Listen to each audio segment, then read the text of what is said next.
Gracias. Entonces, algunos detalles del curso, o generalidades del curso en realidad, está conformado en 5 módulos. Estos módulos son módulos temáticos, ¿cierto? Les contaba que el curso creció en horas, ¿cierto? En temas, agregamos algunos temas que nos fuimos dando cuenta en el desarrollo de las sesiones anteriores que eran de interés, por lo tanto los fuimos agregando y ya les detallo.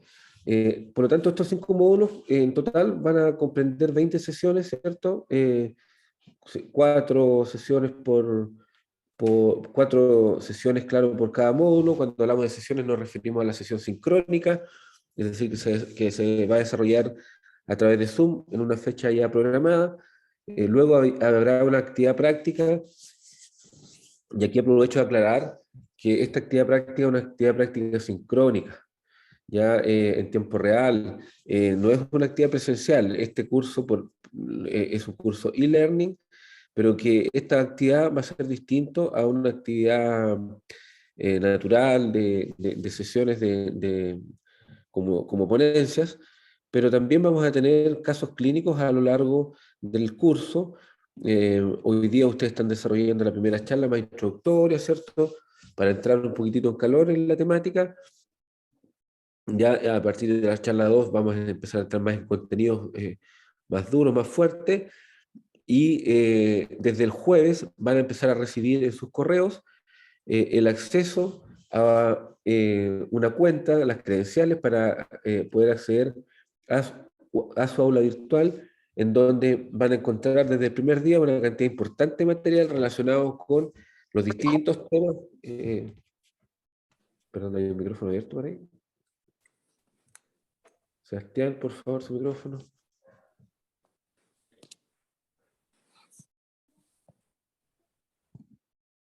Eh,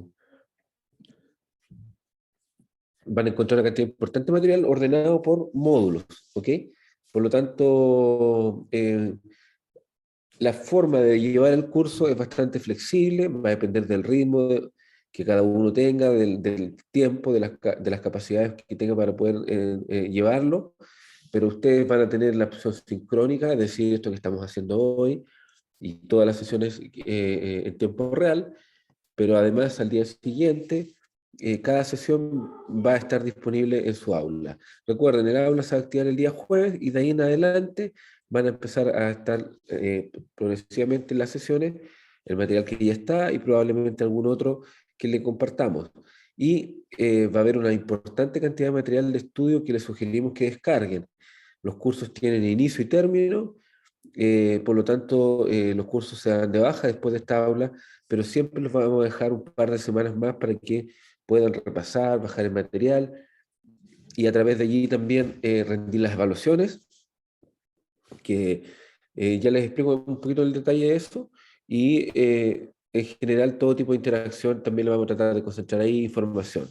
Queremos estimularlos a que usen el aula porque a través de los casos clínicos lo que buscan es fortalecer el razonamiento del módulo en curso. Javier Salas va a estar a cargo del primero, yo creo que la mayoría de ustedes conocen a Javier, ¿ya? Entonces, cuando entremos al aula vamos a tener ya el caso clínico, ustedes pueden empezar a revisarlo, interactuar, es abierto en el sentido de que todos son aportes, todo comentario es válido, también se pueden plantear dudas y realizar todo un razonamiento clínico en relación al caso que está planteado. ¿Ya? Y así, en la medida que cambiamos de módulo, va a aparecer un nuevo caso clínico en el aula. ¿Okay? Eh, por lo tanto, hablamos de una manera sincrónica a estas charlas y el formato asincrónico es todo lo que ustedes pueden ir desarrollando a través del aula. Si no tienen tiempo para estar en las sesiones sincrónicas, es un poco lamentable porque se pierde la opción de interactuar, pero no se van a perder prácticamente ningún contenido porque va a quedar todo grabado y subido, como les digo, al día siguiente. Generalmente ya va a estar listo el video. No, el video no es para descarga, es para visualizarlo, está en formatos de Vimeo, pero va a estar disponible por todo el curso y algunas semanitas más para que puedan repasar. Y vamos a certificar un total de 92 horas pedagógicas que estarán compuestas por un componente importante de horas, un componente de participación en aula, ¿cierto? Y de las evaluaciones. Este es el programa que le compartimos últimamente. Vamos a comenzar a desarrollarlo hoy día, ¿cierto? Con esta primera charla, luego ahí está la programación. Eh, Vamos a revisar primero generalidades en este primer módulo y asimismo, como les digo, el desarrollo del caso clínico. Luego vamos a hablar de temas más relacionados con la aplicación de esta terapia orientada a la falla respiratoria del adulto, ¿ok? Luego vamos a tener un módulo específico pediátrico en donde vamos a hablar principalmente del uso de la ventilación mecánica no invasiva en la condición aguda del paciente pediátrico, en la condición aguda, e incluimos, esto también no lo teníamos en esta estructura, en la anterior, una charla de ventilación mecánica neonatal a cargo de Rodrigo Adame, que maneja muy bien el tema y tiene mucha experiencia en neonatología, en el manejo también de traslados, así que nos va a contar cosas bien interesantes. Y vamos a hacer también hincapié en algunos temas que guardan un poquito de diferencia con lo que vamos a ver en adultos. Mucho de lo que vamos a ver en lo de este primer módulo, incluso parte del segundo, nos sirve y es aplicable a lo de pediatría, pero en todo momento también se van a ir haciendo las consideraciones relacionadas con los modelos de equipo, las mascarillas, relacionado con las tecnologías, ¿cierto? Con los criterios, con los diagnósticos, cosas que nos podamos orientar esta terapia, que la vamos a entender en el primer módulo, cómo funciona, luego esa terapia aplicada a adultos y luego es aplicada a niños en otro módulo. Luego vamos a hablar de temas, componentes que son complementarios, como se llaman en muchos casos, coayudantes o también optimización, ¿cierto? A través de cómo podemos ocupar la humidificación en un paciente en ventilación invasiva, ¿cierto? Las distintas formas de administrar oxígeno y aerosoles en algunas situaciones especiales. Aquí Javier también nos va a hablar el uso de la ventilación invasiva en algunos aspectos relacionados hasta con el entrenamiento, ¿cierto? Algo que no podemos dejar de manejar, IAS, ¿cierto? En este caso aplicada al paciente de ventilación mecánica no invasiva a cargo de una enfermera que tiene mucha experiencia en el tema. Y luego, y esta también es una gran particularidad de este curso mejorado, es el uso de la ventilación mecánica en enfermedades crónicas, ¿ya? Por lo tanto, es un curso amplio que abarca muchos contenidos. Las sesiones van a durar 2 horas aproximadamente.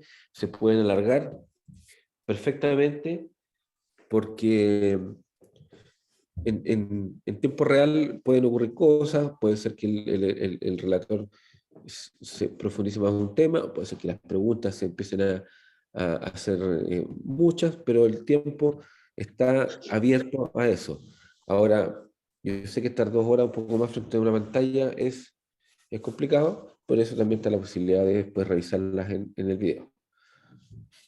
Y respecto a las evaluaciones, desarrollado el módulo 1 y el módulo 2, vamos a habilitar en el aula por un periodo de 72 horas, ya 3 días va a estar disponible ahí una evaluación, ¿ok? Que es una evaluación que va a evaluar estos contenidos del módulo 1 y el módulo 2. Simultáneo a eso, el curso se sigue desarrollando en sus sesiones sincrónicas y para el final del curso vamos a terminar con un examen final que abarca todos los contenidos, que los vamos a programar.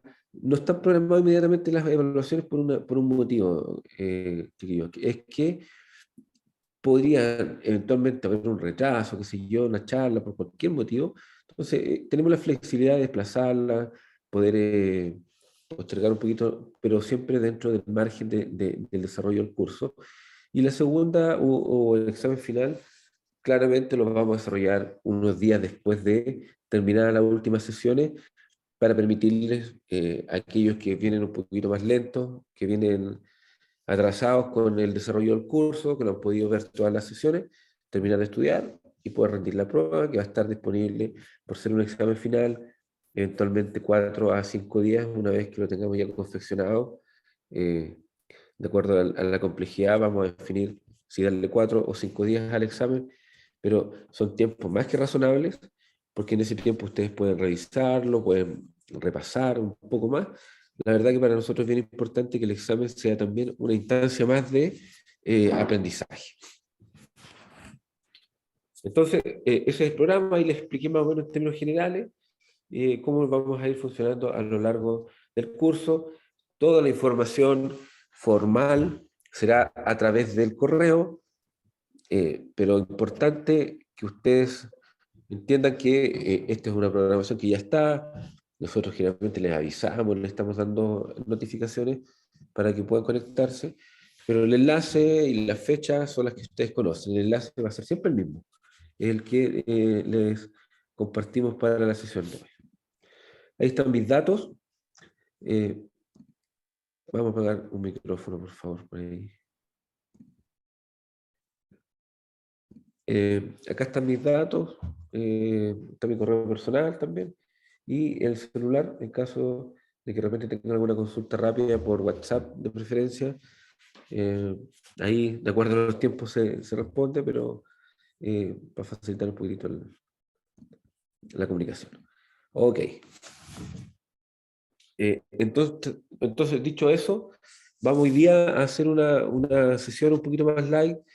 Eh, es una charla que la podríamos poner en la categoría de conocimiento general, historia y generalidades, ¿cierto? Muchos temas los vamos a tocar por encima y que van a ser profundizados más adelante en las próximas sesiones, pero también para entender un poquitito de dónde proviene, ¿cierto?, esta terapia y cómo ha evolucionado en el tiempo. Entonces, vamos a ver algunas tecnologías que son más bien de interés, de cultura general en el ámbito de los cuidados respiratorios, y algunas de ellas ya no en uso. ¿Ok? Entonces vamos a hablar de algunos antecedentes epidemiológicos, generalidades del soporte no invasivo en diferentes condiciones agudas y crónicas, y principales hitos en el desarrollo de esta terapia a nivel mundial. Ya que adelantamos una imagen, ¿cierto? No, creo que no puede haber un curso de ventilación mecánica no invasiva que no muestre un Iron Lung, ¿ya? Y yo, como quiero hacer una buena clase, le voy a mostrar como 3 o 4. Si no lo conocen, vamos a explicar más adelante de qué se trata este ventilador mecánico no invasivo, que fue uno que tuvo una relevancia muy importante y que hasta el día de hoy eh, sigue en uso en casos muy particulares, pero están en uso aquí. De hecho, vemos que alguien está viendo televisión, ¿cierto? Haciendo su día dentro de esta mega incubadora. La, en la literatura de habla hispana se utiliza bastante el concepto de ventilación mecánica no invasiva, pero en la literatura de habla inglesa cada vez aparece con mayor frecuencia el concepto de NIPPV, que traducido corresponde a ventilación con presión positiva no invasiva. ¿Okay? Entonces, la literatura científica de la no invasiva moderna está utilizando bastante este concepto con esa sigla. Eh, en términos muy generales se define como la aplicación de presión positiva sin la utilización de una vía aérea artificial. Cuando hablamos de una vía aérea artificial, acá vemos una cánula de traqueostomía, vemos un tubo endotraqueal. eh, Cualquier dispositivo que traspase las cuerdas bucales corresponde entonces a un dispositivo de tipo invasivo. De hecho, es el límite para definir si las medidas que vamos a desarrollar son limpias o son estériles, por ejemplo, ¿cierto? Cuando me pongo guantes, cuando habitualmente voy a hacer algo que está dentro de la vía aérea por debajo de las cuerdas bucales, eh, y en el contexto de esta terapia, cualquier dispositivo que traspase las cuerdas bucales va a ser un dispositivo invasivo. Y esto, aclarándolo ya desde el principio, la ventilación mecánica invasiva o no invasiva no la hace el equipo, la hace el tipo de interfaz que estamos utilizando para administrarla. Porque en Chile, ¿cierto? Yo creo que uno de los países que más ha desarrollado el uso de BiPAP a través de traqueostomía como un concepto un poquito híbrido, ¿cierto? Pero muy chilensis también. Que dice que aparece un cuadro negro. ¿A dónde? ¿No lo ven en la cámara? Yo creo que tienes problemas con la cámara, quizás. Arriba a la derecha está el video.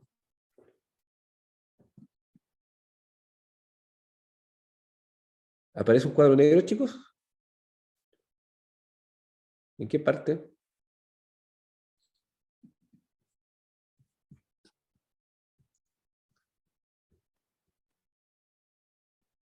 Bueno, insisto, el tipo, porque muchos ya estarán pensando, en mi hospital tenemos un no invasivo, le tenemos VIPAP, ¿cierto? A través de... ¿Qué es superior e inferior derecha?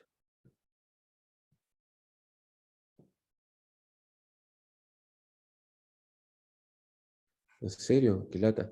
Déjenme entonces interrumpir, pues, voy a pausar y compartir de nuevo, por favor, porque yo no veo nada de eso. Entonces, y la presentación había funcionado bien.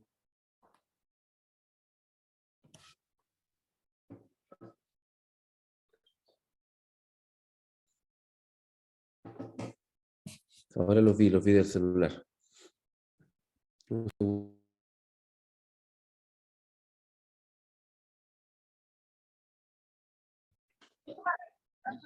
Mil disculpas de nuevo. No sé qué pasó, pero al reiniciar partió un par de actualizaciones, por eso demoramos, pero estoy viendo que no aparecen los cuadros. Me dicen cualquier cosa, por favor. Entonces estábamos hablando de, cierto, estas generalidades, de que por definición la ventilación mecánica no invasiva debiéramos considerar... ¿Lo entendiste? Sí, se di. Ya llamó. Leslie, su micrófono, por favor.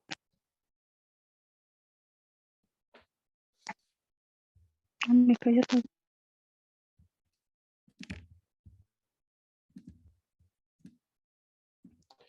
Okay,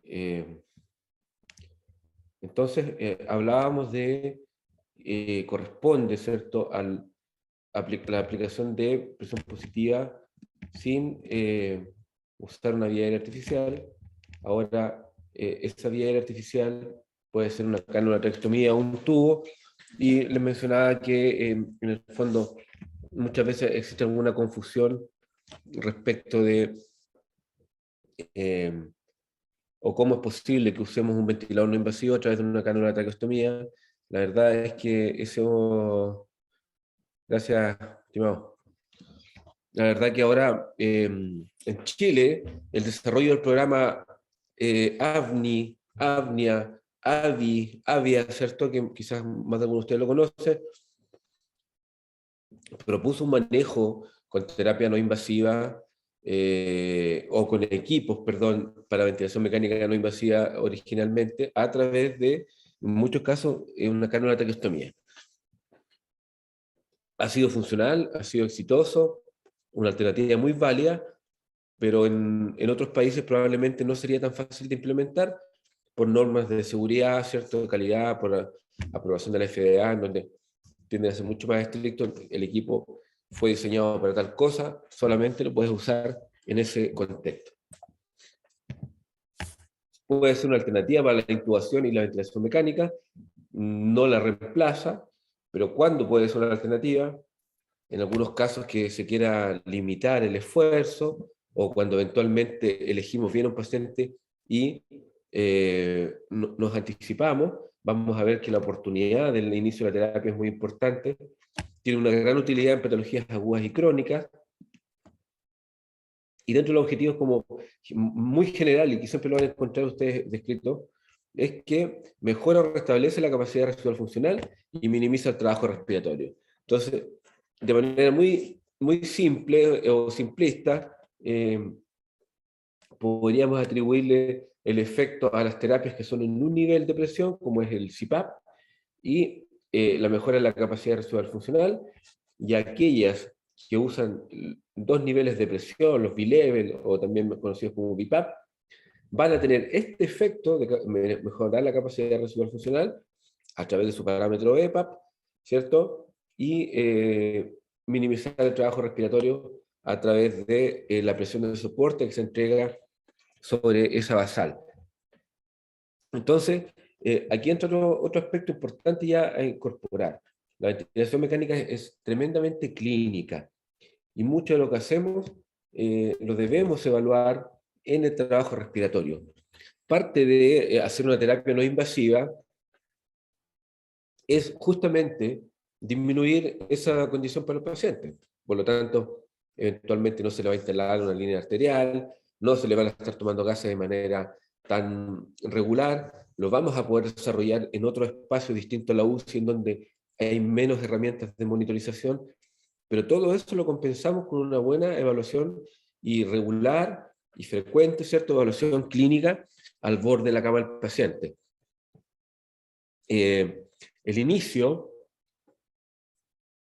de la ventilación mecánica no invasiva tiende a ser mucho más o bastante más engorroso en muchos casos. Y probablemente una de las primeras resistencias que tuvo que vencer esta terapia para incorporarse en las unidades, y mucho de ello en las unidades pediátricas, tuvo que ver con las dificultades de poder instalar, adaptar, acoplar, y además, en primera instancia, lograr objetivos favorables. Porque, pero es algo que no podemos evitar, porque el inicio de todas estas terapias que son muy de destrezas, tienen una curva de aprendizaje natural que no la podemos bypassar. La podemos disminuir, claro, con gente experta, con preparación previa, pero como se dice coloquialmente, otra cosa con guitarra, ¿cierto? Y a veces las guitarras que teníamos nosotros sonaban bastante mal, entonces las tecnologías que han salido ahora nos han permitido mejorar bastante la efectividad, y otra cosa muy importante también, los tiempos de dependencia del paciente de los distintos profesionales que realizan las atenciones. Secundariamente, probablemente conocido, pero a veces no tan demostrado como uno creería, o no tan estudiado, tiene que ver con la reducción de los riesgos de infección, aunque en infecciones claramente sí está disminuido, está demostrado por el mismo hecho de ser terapia no invasiva, menor necesidad de sedación, mayor tolerancia enteral, permite los cuidados fuera de las UCI y mejora la capacidad para deambular. En el fondo, lo importante es, si el paciente se beneficiaría con ventilación mecánica no invasiva, debiera ser la terapia de elección. Y también importante es saber identificar al paciente, son todas cosas que las vamos a desarrollar mucho a lo largo del curso. Insisto, esta es una primera clase introductoria, pero lo importante también es que estamos bastante alineados como equipo en ir reforzándole los conceptos más fuertes, más potentes en relación a esta terapia. Eso no va entonces, para que sea no invasivo. En la historia entonces se habla de que se usa desde 1940, pero hubo una época oscura en donde pasó a muy segundo plano por malas experiencias, por malos reportes, que fue como los años 80, en donde además la aparición de mejores tecnologías en los ventiladores mecánicos invasivos a través de los primeros chips o software, pequeños software o procesadores, perdón, microprocesadores, pero en aquella época eran procesadores, generaron un aumento de la confianza en esta terapia. Pero en los últimos 20 años ya aparece una línea nuevamente creciente de evidencia y resultados favorables y tendencia a su uso. Dentro de las terapias que han habido, bueno, y en parte que no han ayudado mucho a que se confíe en ellos, son las formas por las cuales se ha administrado. Una no muy eficiente eran algunas que utilizaban un concepto de presión intermitente abdominal. Bueno, ustedes habrán estudiado, algunos que han hecho nuestros cursos en donde hablamos un poco más de fisiología, se habla de la mecánica tóraco-abdominal como un fenómeno o dos contenedores que no son independientes uno del otro, ¿cierto? Cuando el diafragma se contrae, ¿qué es lo que genera naturalmente? Si tenemos unos abdominales relativamente dignos o normales, no necesitamos tener un six-pack, pero tener unos abdominales que cumplan su función es irrelevante, porque al contraerse el diafragma, disminuye el contenido abdominal, ¿cierto? El tamaño abdominal, generando un aumento de presión dentro de este.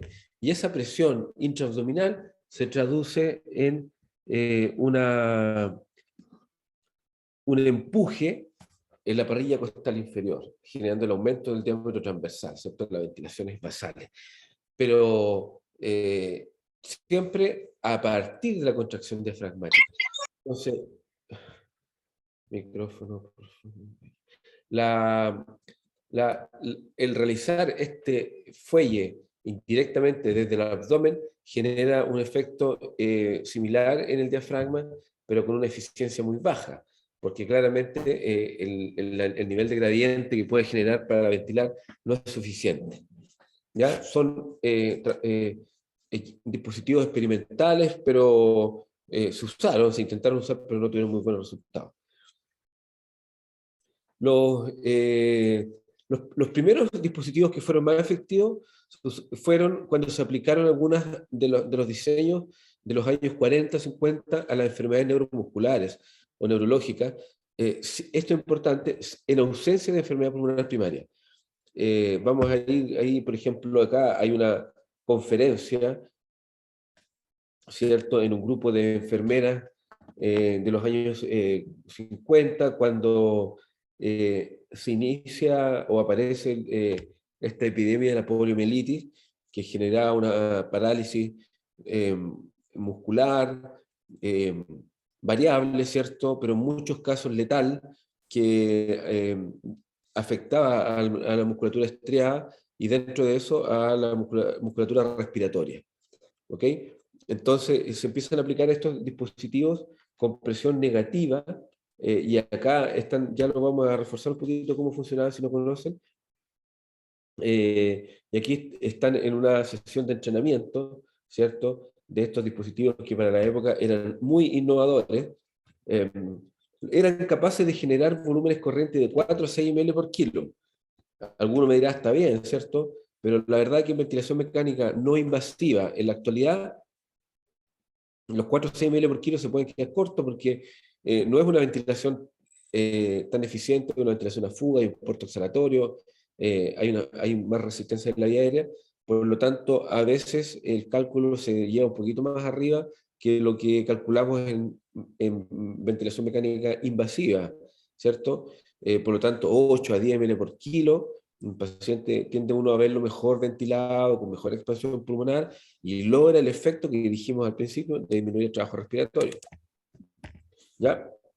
En 1930 tuvo una corta vida el uso del Neumobelt, que tenía la gran particularidad de ser portátil. Bueno, algo que si ustedes se van fijando, son dispositivos que hasta se parecen a algunas cosas que usamos en la actualidad. Hubo un gran desarrollo industrial en esos años en los países desarrollados, y una de las áreas de desarrollo industrial tenía que ver con salud. Por lo tanto, se aplicaron muchos dispositivos neumáticos, mecánicos, eficientes que había para aquella época, en este caso, a la terapia respiratoria. Es así que este dispositivo se conectaba a una banda al abdomen, y a través de la insuflación comprimía el abdomen, elevaba el diafragma y asiste la expiración. ¿Se fijan? Y durante la deflación, el contenido abdominal, el diafragma desciende, facilitando la inspiración. Es como una facilitación indirecta, porque busca como que a mayor deflación, mejor ventilación, pero no genera una gradiente tan relevante como para permitir una entrada de aire muy importante. Tuvo cierto uso, pero claramente no era un dispositivo tan eficiente. ¿Qué pasa con los pacientes neuromusculares en general? Que tienen mayor riesgo de enfermedad respiratoria aguda, de neumonía, de atelectasia. Por lo tanto, todos estos dispositivos que estamos viendo ahora eran eficientes en una fase inicial, porque cuando todavía no había una complicación, algunos nunca la tenían, pero un gran porcentaje de pacientes, su sistema o su vía aérea, su sistema respiratorio, sufría infecciones, noxas, y empezaba a empeorar su funcionalidad. Otro formato de ventilación o de una forma de poder administrar ventilación sin colocar un tubo endotraqueal, ¿cierto? Era este rocking bed, ¿cierto? Una cama basculante que a través del uso de la gravedad facilitaba la exhalación e inspiración. Era como estar en Fantasilandia durante todo el día en un vaivén ahí intentando ventilar.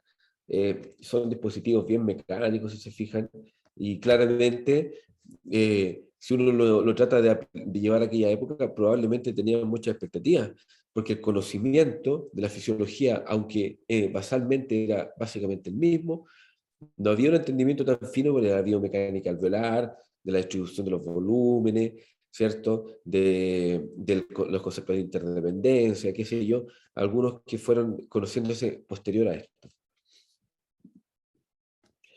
Y bueno, volviendo al concepto de ventilación con presión negativa más en profundidad, estos Aerolang, ¿cierto? Que veíamos ahí a las enfermeras entrenando en ello, consiste en una cámara, una especie de incubadora, que busca ser hermética, dejando solamente la cabeza afuera, y de esa forma, eh, en el interior, se genera una presión negativa, ¿cierto? A través de un sistema mecánico o un sistema eléctrico en los primeros, en los siguientes. En los primeros vamos a ver que tenían unos fuelles mecánicos.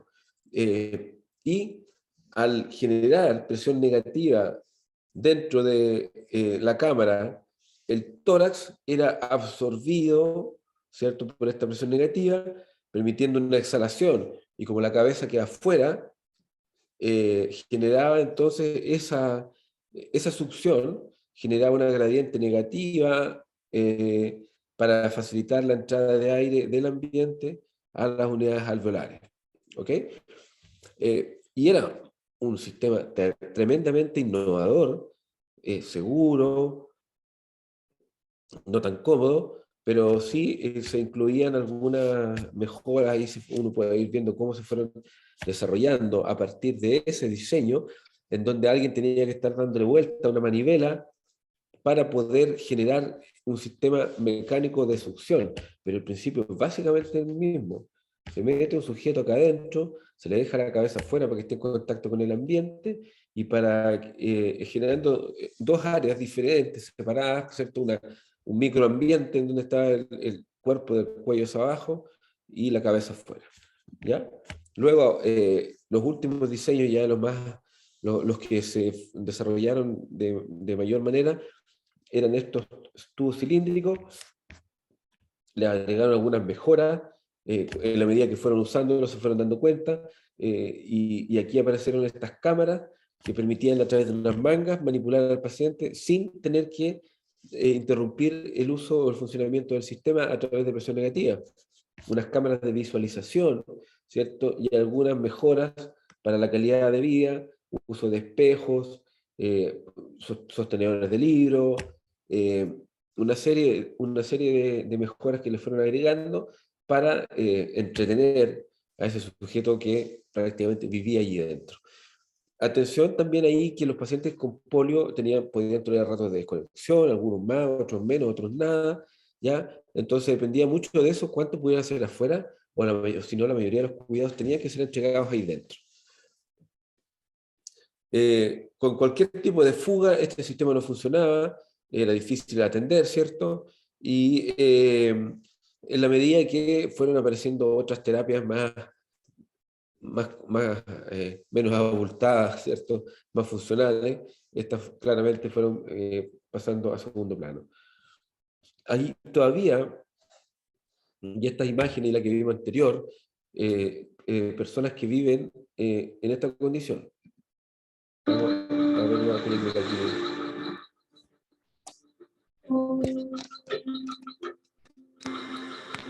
Para que entiendan más o menos cómo funciona, ¿se fijan? Después de las atenciones, ahí lo van manteniendo el médico.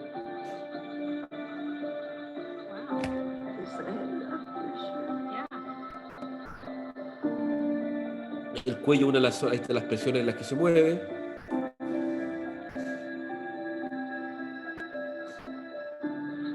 uno de los últimos 3 usuarios de Iron Lang en Estados Unidos. I was working in the job and quit college to get married and got sick my third day at work. Muchas personas jóvenes como ella sufrieron de esta enfermedad y han sobrevivido gracias a estos cuidados. Okay. Lo vamos a dejar ahí, hasta ahí, se los voy a compartir más completo para que lo puedan ver, porque aquí quería mostrar en el fondo el sistema, el funcionamiento. Ahí ya es un poco más la historia que ella nos cuenta. Entonces, aquí tenemos distintos dispositivos, y este también fue uno que buscó asimilar el principio, intentando ser algo más reducido en tamaño, que era esta caparazón que se colocaba en la parte anterior del tórax y buscaba hacer succión. Había que colocar esta fuertemente adherida al tórax para que lograra la movilización. El problema es que tenía un área de acción muy localizada y probablemente menos eficiencia en algunos planos de la movilización del tórax. Entonces, a pesar de ser una buena idea intentar hacer algo de menor tamaño, tampoco fue una competencia tan importante porque no lograba grandes cambios. Entonces uno dice la ventilación con presión positiva es nueva. La verdad que no es nueva. No se había considerado el formato de no invasivo a través de máscara, sino más bien era usado con la finalidad de administrar aerosoles ya en el 1870. ¿Ya? Perdón, en el 1870 François Chaussier la utiliza en reanimación. O sea, y de hecho, por ahí hay algunos trabajos mucho más antiguos que muestran el uso en algunos animales, ¿ya? Como dibujos antiguos que usaban esto con animales. En 1947 empieza a agarrar un poco más de vuelo cuando ya había un cierto uso de los Iron Lang y empiezan a aparecer algunas complicaciones. Pero aquí, ¿qué es lo que ocurría en esta etapa? En 1947, cuando todavía empieza la polio, no había fabricación, no existía el Iron Lang, sino que lo motivó. Fíjense lo que ocurre con una pandemia, ¿cierto? O una epidemia, en donde es un gran estímulo para la creación, para la investigación, y hubo una necesidad importante. Pero mientras la industria lograba sacar esto, se empezaron a traqueostomizar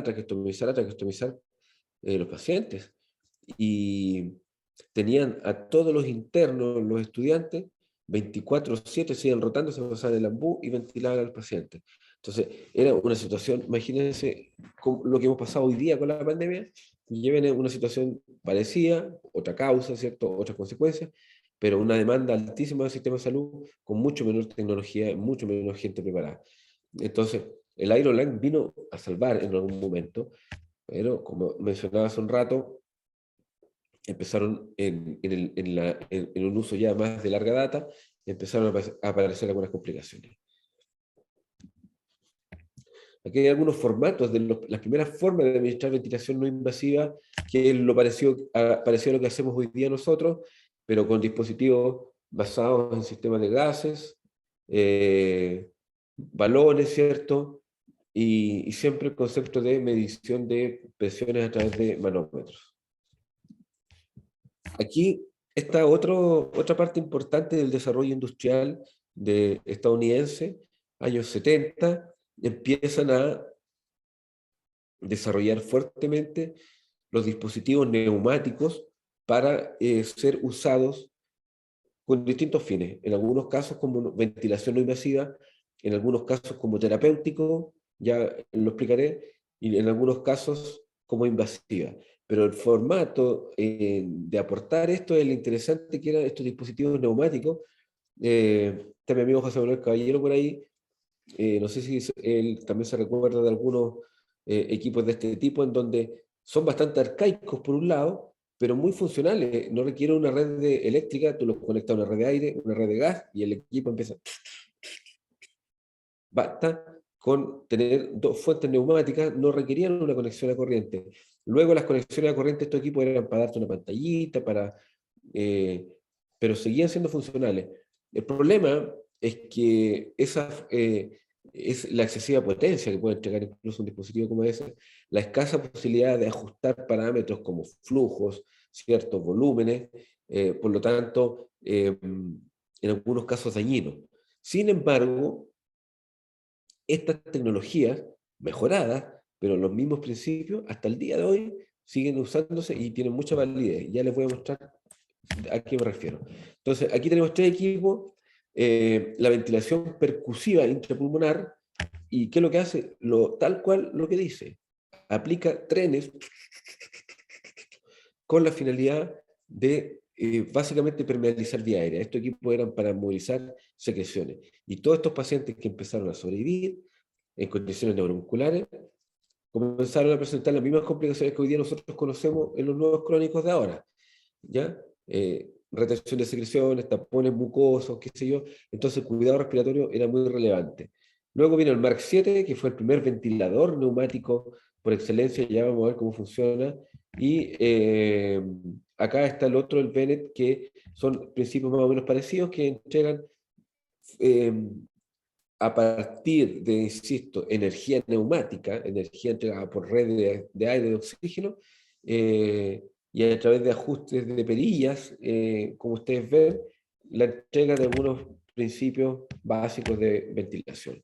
Acá tenemos el Mark 7 en acción. Todavía hay unos por ahí en algunos hospitales chilenos. Ajuste de ciclados. Es decir, lo que estoy haciendo es alargar o acortar el tiempo. Y a través de ese reloj se monitoriza. ¿Okay? Entonces, entre cómo suena, cuánto tiempo está, más la clínica, se van evaluando a través de ajustes de alargar tiempo, cortar tiempo, aumentar el flujo, disminuir el flujo, ¿cierto? Básicamente eran eso, y eso se transformaba en eventualmente la terapia que uno quería entregar. Y esto se usaba como ventilador, se usaba también como terapia intrapulmonar para poder permeabilizar vía aérea, y ahí se cambia solamente los ajustes hacia trenes más rápidos. A esto a lo que me refiero, algo que hoy día sigue estando vigente, muy vigente, el uso terapéutico de la presión positiva y la presión negativa no invasiva, es decir, para el manejo de secreciones. Y aquí vamos a ver un asistente de tos o COG-Assist, ¿cierto? Un modelo Philips Respironic E70, que es el que hoy día uno puede encontrar con mayor frecuencia, con buena tecnología, pero el hermano mayor de este, que era, no sé si lo conocen algunos de ustedes, el asistente de tos que entró cuando partió el programa AMNI, se empezó a ver más, que era como una tele antigua, ya pero básicamente son lo mismo. De hecho, en mi opinión, en cuanto a la potencia, el otro tendría a ser un poco mejor, porque acá afinaron la cosa, lo pusieron un poquito más electrónico, más liviano, pero a la vez tuvieron que achicar las turbinas internas. Bueno, acá Tania, una pequeña configuración quística, nos va a contar un poquitito cómo se programa. Enséñanos cómo se usa el asistente de tos. Ya, se enciende, después terapia, muy bien. Espera que sí. Miren esto. Ella ya estaba programado, ¿cierto? La clase, esto lo vamos a ver más adelante, chiquillos, en detalle en la terapia. Solamente aquí para ir adelantando. Ya estaba programado, ¿cierto? Esto da presión inspiratoria, es decir, insufla, luego inmediatamente de acá pasa a presión negativa o expiratoria, pausa. Entonces, tal cual como dijimos, asistente de tos, lo que hace es asimilar la fase de la tos, fase inspiratoria, fase expulsiva, pausa. Pero además, este modelo nuevo trae un sistema code track, ¿cierto? Que no hay que ir a apretar nada, antes uno tenía que ir a coordinar, acá ya inspira y el equipo comienza automáticamente a funcionar. Fase negativa. Vamos de nuevo. Enséñanos cómo se usa el asistente de tos. Ya, se Se enciende, enciende. Después, terapia, muy bien. Espera que sí. Ahí está mi flujo basal. Insuflación, exhalación, pausa. Insuflación, exhalación, pausa. ¿Okay? Vamos a verlo más en detalle, esto es un adelanto. En el 1980 tuvo su minuto de fama el CPAP de burbuja, y una fama que no fue corta, incluso hasta el día de hoy, sigue teniendo validez, menos porque hoy día es más fácil tener tecnologías nuevas, pero el CPAP de burbuja era tremendamente útil, funcional, barato, comparado con otras tecnologías, e incluso teníamos la alternativa artesanal, ¿cierto? De Chilean Way, como diríamos, para poder fabricarlo. El principio es muy simple. Tenemos un blender, por lo tanto, aquí ya está saliendo un gas que mezcla aire y oxígeno. Blender, ¿cierto? De mezclar, mezcla una cantidad de aire y oxígeno, y a través de la perilla uno lo lleva a la concentración deseada. Por lo tanto, el gas que está entrando a este flujómetro no es aire ni oxígeno puro, sino que es una mezcla de ambos en el valor que uno estimará conveniente. Se ajustan de 4 a 8 litros por minuto el flujómetro, y este flujómetro expulsa el gas hacia una tubuladura que se conecta con una base humidificadora, continúa su recorrido hacia el bebé, ¿cierto? Esto era usado principalmente en neonatología, en recién nacidos, ¿cierto? Y en pediatría, en pacientes pequeñitos también podría tener cierto uso. Este flujo recorre, pasa por la cánula, ¿cierto? Entonces tiene tres opciones: seguir por una narina, por la otra narina, o directo acá. Pero acá no está abierto. Acá, por lo tanto, entonces lo que estamos haciendo en cierta forma es cerrar, pero no con una tapa, sino cerrar parcialmente con una resistencia entregada por una columna de agua. Y la cantidad de centímetros de agua que se introduce esta tubuladura es sinónimo de la presión que está recibiendo la vía aérea. Por lo tanto, si de aquí a acá hay 5 centímetros, lo que estamos entregando son 5 centímetros de CPAP, en este caso CPAP de burbuja. ¿Y por qué la burbuja?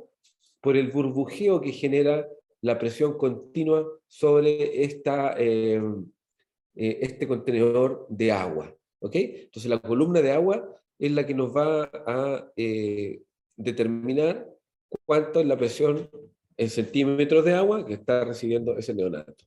Si ustedes lo miran y conocen un poquito del área, o conocen los cachureos que están ahí puestos, seguro que se le ocurriría más bien cómo poder hacerlo.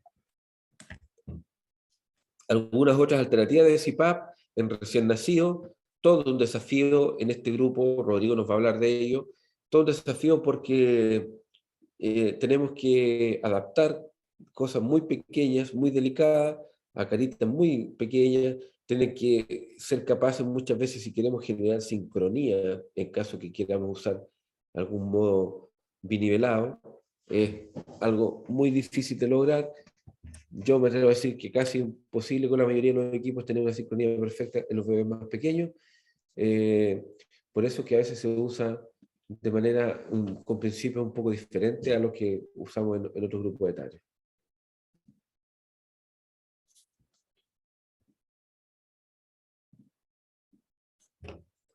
Ahí eso está de libro, una de las pocas veces que pudimos quizás ajustar también en una paciente pequeñita, una cánula, pero también mérito para la marca, una cánula Drager.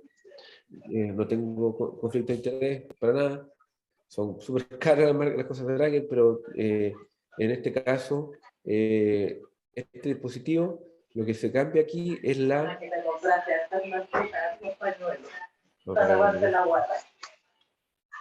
Nicolás, le voy a apagar su micrófono.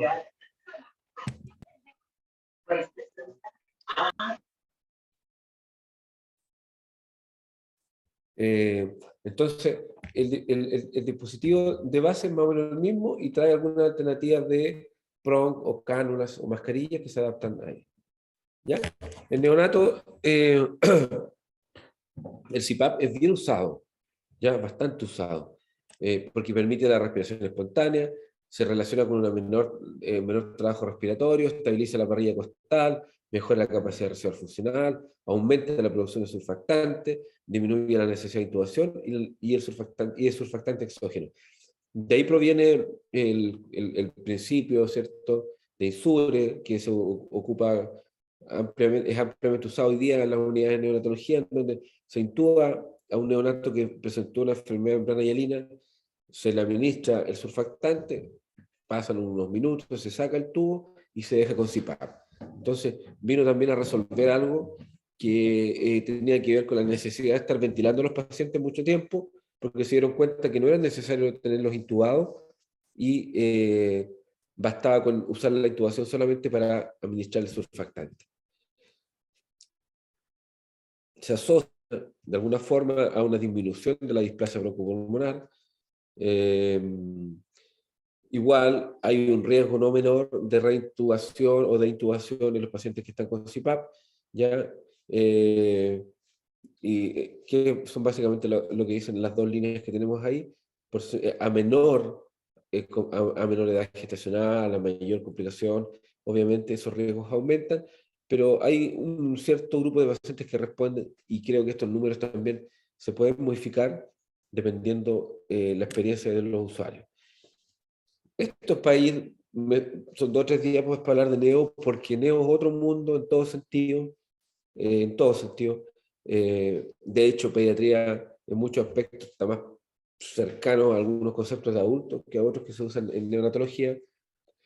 Allí lo que más se usa lejos es el CPAP, y a lo que nosotros le llamamos B-Level o BiPAP, ellos lo llaman de distintas formas, pero algo que sí tienen en común estos modos de CPAP, o sea, de B-Level en los neonatos, es que la mayoría son asincrónicos. Es decir, el paciente está en esto y el equipo está en esto otro, y no necesariamente se logra una sincronía muy difícil por el esfuerzo reducido que tiene un neonato, pero sobre todo, más que eso, por la dificultad de lograr adaptar una máscara que no haya fuga y que haya un equipo con buena sensibilidad para los flujos tan pequeñitos que movilizan ese pequeño. Entonces, finalmente, el CPAP sigue siendo algo preferido porque es mucho más simple de usar.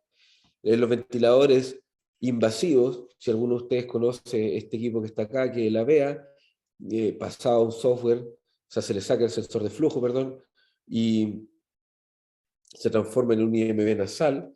Lo que estamos entregando acá es CPAP de 6, y sobre el CPAP se le aplican una presión de soporte ya para intentar homologar a un BiPAP. Y aquí se logra, pero va a depender mucho del tipo de paciente, la edad, ¿cierto?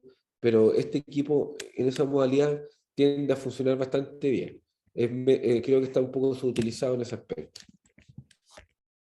Los ventiladores que existen para ventilación mecánica no invasiva son tanto los generadores de flujo continuo, todos los que tenemos acá, generadores de flujo continuo. ¿Por qué se llaman los generadores de flujo continuo? Porque del momento que tú lo enciendes, comienza una turbina, presurizan a través de los flujos.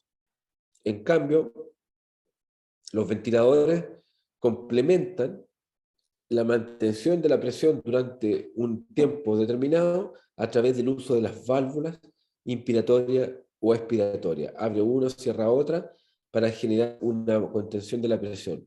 En cambio, estos equipos no tienen válvulas, sino que si el paciente pide aire y yo quiero meterle 25 centímetros de agua, va a generar un flujo suficiente para alcanzar los 25 centímetros de agua. El paciente se le corre la máscara o qué sé yo, el ventilador se esfuerza más por alcanzar esos 25 centímetros de agua, entonces ahí es cuando nos dice compensa la fuga. Pero en el fondo lo que está intentando hacer no es que no haya fuga, está intentando alcanzar el objetivo programado, que ya cuando hay mucha fuga deja de tener la eficiencia. ¿Ok? Entonces, dependen de una turbina interior, y ahí un mensaje para los colegas que están trabajando, iniciándose las unidades. Uno, cuando habla de ventilación mecánica, de invasiva, no invasiva, también tiene que ser capaz de hablar de los ventiladores, de las tecnologías, de los equipos, de las particularidades, de las cosas más sutiles, de las diferencias entre uno y otro, porque eso también marca mucho la diferencia a la hora de tomar decisiones, cuando somos capaces de dominar esto en el aspecto técnico y cuando también somos capaces de recomendarlo a partir de las particularidades de este equipo por sobre este otro. ¿Ok? Entonces, podemos hacer ventilación mecánica no invasiva, podemos hacer ventilación mecánica no invasiva también con los invasivos, pero hay, miren, yo hace harto años atrás estuvimos en un curso no invasivo en Santiago y me llamó mucho la atención que en Bélgica usaban puros de estos equipos para hacer no invasivos. Estos casi que no tenían cabida por políticas de seguridad, políticas públicas, qué sé yo, y el Maquet Servoy, que trae un software bastante decente para no invasiva, era el que ellos usaban. Vino un belga, un terapista respiratorio belga, y nos hizo talleres con esos equipos, y para nosotros siempre son un problema porque tienen muchas alarmas, finalmente se complica bastante la cosa. Pero justamente a veces esas herramientas son las que te obligan a ser un poquitito más fino. Estoy un poquito desactualizado en qué está ocurriendo en Bélgica en este momento, pero a aquella fecha nada de estos equipos. Algunas aberraciones, quizás podría ser llamado en nuestro país, es que nosotros hemos metido estos equipos a el ámbito clínico. Y eso en otro país estaría totalmente prohibido porque son dos equipos que por definición son home care, ¿okay? Son para manejo domiciliario. ¿Ya? Entonces, nosotros partimos ventilando a nuestros primeros pacientes con un equipo que ni siquiera está aquí, pero luego llegaron estos como gran cosa, que son ventiladores para manejo domiciliario, para pacientes de más de 30 kilos, con una turbina lenta. No sé si alguno conoce el Harmony o el Synchrony. Tú le aprietas el botón, cuenta hasta 6 segundos y ahí recién empieza. Hasta para partir es lenta la turbina. ¿Logramos ventilar a varios pacientes? Sí. Otros tantos fallaban, otros tantos lo lograban, pero no tan cómodo. Y claro, después fuimos entendiendo, en el ámbito pediátrico hoy día se usan mucho el Trilogy y en el adulto el B60, ¿okay? Que son dos ventiladores que en el contexto hospitalario, ya sea pediátrico o adulto, es como tener un Ferrari hoy día más, unas buenas máscaras. Debería ser mucho más simple poder implementar la terapia. A veces las fallas no dependen tanto del equipo, ¿cierto? Esta pregunta la hice el otro día, a ver si alguno me la responde aquí, en otro curso. A veces los problemas tienen que ver con un código 300. ¿Conocen ustedes ese código? El código 300. Voy a seguir avanzando, a ver si alguno me responde. Bueno, dentro de los ventiladores, si nosotros analizamos estos, ya los analizamos desde el punto de vista de la fuente. Este requiere una turbina, esto redes y complementado por software. ¿Okay? Luego, otra característica también que podemos evaluar de un equipo a otro es cuando la forma de comunicación, ¿cierto?, entre el paciente y el equipo, que puede ser a través de una monorama o una birrama. Y aquí aparecen dos razonamientos importantes de recordar.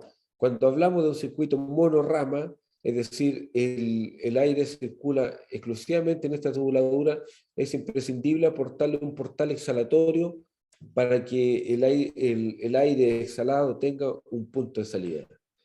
En cambio, cuando usamos circuitos birrama, la birrama es aquella que tiene una rama inspiratoria y exhalatoria por separado, y que ambas conversan a través de la presencia de una pieza conocida como la I o Y. Los más puristas le dicen la Y, otros le dicen la Y, ¿cierto? Conectado a una máscara que si tiene puerto debemos anularlo, o tener máscaras que acá se dibuja el codo azul que como por cierto consenso tienden a ser para lo mismo, aunque no todas las marcas te van a colocar el codo azul sin puerto, no son tan sociables entre ellos como ponerse de acuerdo, pero se ha visto ya varias marcas, Respironics, Fisher Paykel y otras creo que tienen el codito azul homologable a máscara para ser usada para no invasivo, pero en ventiladores pesados. Aquí algunas características, ya algunas cosas que yo le iba mencionando, se las voy a leer, están ahí en la presentación, que se las voy a compartir luego en el aula. Materia para que a ustedes les quede de respaldo. Aquí ya un dato un poquito más actual y más fuerte respecto a las diferencias entre equipos que son, en teoría, ideados para ventilación mecánica no invasiva, modernos o relativamente modernos, versus equipos que, siendo de invasivo, traen algún software que en teoría permite hacerlo invasivo. Entonces, todos los que son para ventilación mecánica no invasiva tienen una respuesta mucho más favorable a las fugas, es decir, compensa mucho mejor las fugas, el aumento de las fugas. Y cuando esta fuga ocurre, los cambios en la presión que entregan es mucho más variable en los equipos para invasiva, es decir, la fuga hace mucho más ineficiente los ventiladores invasivos cuando los usamos en su modalidad o software no invasivo. Pero cuando lo usamos con una fuga muy baja, ganamos otras cosas. Ganamos monitorización, gráfica, ¿cierto? Pero el desafío importante ahí de poder mantener al paciente sin que fugue, con la máscara extremadamente apretada, con poca posibilidad de moverse. Entonces tiende a ser un poquito engorroso y las alarmas que son muy detallistas en lo que marcan, entonces tienden a sonar mucho más. No son muy queridos para esos fines. Algo de las máscaras se va a ver a lo largo del curso. Aquí un poco, como estamos hablando de historia, les cuento la historia mía conocida, en donde los primeros pacientes que ventilamos para no invasivo, usamos máscaras nasales de adulto, las adaptamos como pediátricas, o acá este Art Attack, que igual, créanme que sirvió más de una vez, usábamos una máscara de silicona redonda, de bambú, para los lactantes, que generalmente esa mascarita redonda le queda bastante bien. Hacíamos una sujeción con una sonda de alimentación, una mariposa con 4 alas, y ahí lo agarrábamos con un arnés y le instalábamos en alguna parte un portal exhalatorio. ¿Ya? Versus hoy día, que tenemos full face o performance para pacientitos muy pequeños, de 3 kilos y medio para arriba, ya podemos hacer una ventilación muy eficiente, porque además tenemos unos muy buenos equipos como son el Trilogy. En el contexto domiciliario es mucho más usada las mascarillas nasales, más pequeñas, más minimalistas, a excepción de que hayan algunas consideraciones, pero siempre es bueno intentar en el contexto domiciliario la máscara nasal, ¿ya? Para cualquier tipo de terapia. No crean que la máscara nasal no sirve para BiPAP. Es que siempre es que es un respirador bucal. Muchas veces yo ahora mismo que estoy congestionado estoy respirando por la boca para disminuir la resistencia, pero cuando tú aportas la ventilación por la nariz, eso mismo ayuda a reeducar el patrón. Así que siempre se debe considerar para CPAP, para BiPAP, domiciliario, la máscara nasal. ¿Y por qué domiciliario así? Porque la idea es ser lo menos invasivo posible, eventualmente permitir el habla, incluso cuando los pacientes están en una condición quizás más severa, tenemos pacientes crónicos que están 8, 16 horas ventilados, o cerca de las 24, uno dice, no, es que esto hay que sacarlo. Sí, en teoría sí, pero hay pacientes tan deteriorados y que tampoco son buenos candidatos para traqueostomía, que abusan de hartas horas. ¿Ok? Entonces, estar con una máscara pequeña que les permite tomar agüita, juguito, hablar, es también un alivio para ellos. Otras alternativas, porón nasales, ¿ya? Esto sí que he usado básicamente para las apneas obstructivas, full face en adultos, helmet, que vino ahora a tener cierta relevancia durante la pandemia. A nosotros nos llegaron helmet, de hecho no he puesto las fotos ni videos, pero lo usamos, nosotros lo pusimos, yo me lo puse, lo conocimos, pero realmente no sé si era el momento de hacer algo que nunca hemos hecho. Pasaron cosas que a lo mejor uno podría analizarlas ahora en retrospectiva y pudieron haberse evitado. O evitado o no comprado. ¿Ya? ¿En quiénes se usa soporte ventilatorio? En general, la primera sospecha, como ya dijimos, es clínica. Entonces, porque el paciente, el buen candidato, no lo van a pillar en la UCI o en la UTI. Lo pueden ir a pillar de manera más anticipatoria al servicio de urgencia o a las salas básicas. En medicina, en el caso de los adultos, en pediatría, en el caso de los niños, en el servicio de urgencia, ¿ok? O eventualmente hasta en la saladera o IRA, ¿cierto? Porque en la saladera, voy a poner el ejemplo de un adulto, un época reagudizado, que ustedes ya lo conocen, que es refractario al tratamiento, tiene mala adherencia, que llega complicado, ustedes lo conocen, pero termina hospitalizado varias veces en el año. Entonces, en una de esas pesquisas, si agilizamos la llegada al hospital, aportamos información y el equipo lo está esperando y le pone el equipo los primeros minutos de llegar, el pronóstico es mucho mejor. ¿Ok? Pues aquí la anticipación es muy relevante. ¿Y qué es lo que identificamos en la clínica?